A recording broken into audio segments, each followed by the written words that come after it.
আসসালামু আলাইকুম।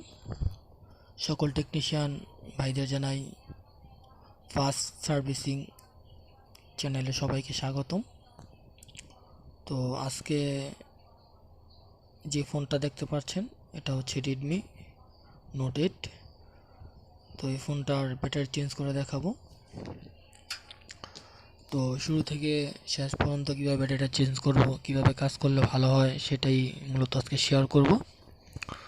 তো যারা নতুন টেকনিশিয়ান ভাই আছেন তারা যদি প্রথম থেকে শেষ পর্যন্ত ভিডিওটা দেখেন, আশা করি আপনাদের অনেক একটু উপকার হবে।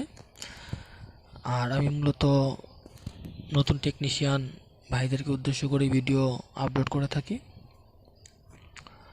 তো যারা সিনিয়র লেভেল বিগ লেভেলের টেকনিশিয়ান আছেন তারা এই ভিডিওটা না দেখলেও পারবেন।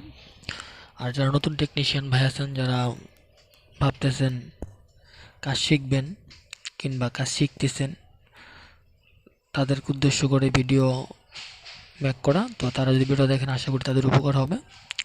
তো কথা না বাড়িয়ে মূল কাজে চলে যাই। তো আপনারা রীতিমতো দেখতে পাচ্ছেন যে আমি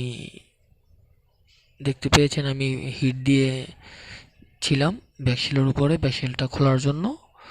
তো ব্যাকশেলটা হিট দেওয়াতে ব্যাকশেলের যে পিছনে গামটা ছিল সেটা অনেকটাই ছেড়ে দিছে। গামের যে আঠা ছিল সেটা ছেড়ে দিছে। তার জন্য এখন আমি সুন্দরভাবে পিছের ব্যাকশেলটাকে খুলে নেব এক এক করে। কি করি প্রথম থেকে শেষ পর্যন্ত একটু জেড সবই দেখাবো। আপনারা ভিডিওটা ধৈর্য সহকারে দেখার চেষ্টা করবেন।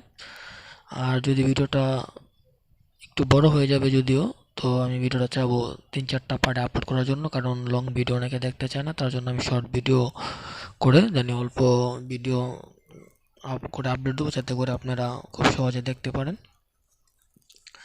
আর শর্ট ভিডিও অল্প অল্প করে দেখা গেছে, ছোটো ভিডিও হলে দেখা গেছে এক পার্ট করে সময় সুযোগ করে অনেক টেকনিশিয়ান ভাই দেখতে পারবেন। কারণ এখন টেকনিশিয়ান ভাই বিজি থাকে, দেখা গেছে সব একসাথে এত বড় ভিডিও দেখা হয়ে ওঠে না। দেখা গেছে সে যদি আপনার এখন এক পার্ট দেখলো কিংবা যখন ফ্রি হলো তখন এক পার্ট দেখলো, এইভাবে যদি পার্ট যদি দেখে ফেলে 3-4 মিনিটের ভিডিও করে, তাহলে দেখা গেছে সে তার সময় সুযোগ বুঝে ফ্রি টাইমে দেখে নিল। তো যাই হোক, আমি কথা না বাড়িয়ে মূল কাজে চলে যাই। তো যেই গাম লাগানো আছে, গামটা এখনও ছাড়তেছে না। তার জন্য আমি আবার হট গেন দিয়ে চারো সাইডে ব্যাকশেলের উপরে চারো সাইডে হিট দিচ্ছি।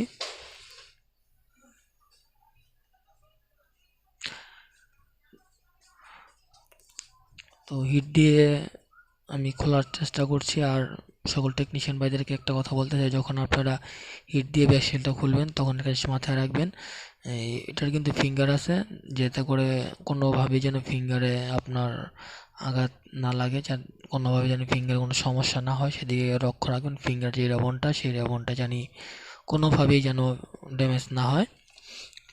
অনেক টেকনিশিয়ান ভাই আছে যারা কাজ করতেছেন, রানিং কাজ করতেছেন, তারা এমন অনেকে আছে দেখা গেছে কাজ করতে যে ফিঙ্গারটা খেয়াল করে না, তখন দেখা গেছে ফিঙ্গারটা কোনো কারণে ছিঁড়ে যায়, নষ্ট হয়ে যায়।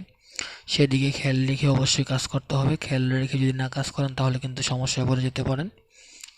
তো দেখুন, আমি ব্যাকশেলটা সুন্দরভাবে খোলার চেষ্টা করছি যাতে করে ব্যাকশেলটা ড্যামেজ না হয়, কোনো ধরনের কোনো সমস্যা না হয়। আর আমি ফিঙ্গারটাও দেখে নিলাম, একটু হালকা ফাঁক করে ব্যাকশেলটা। তো দেখা যাক কি হয়।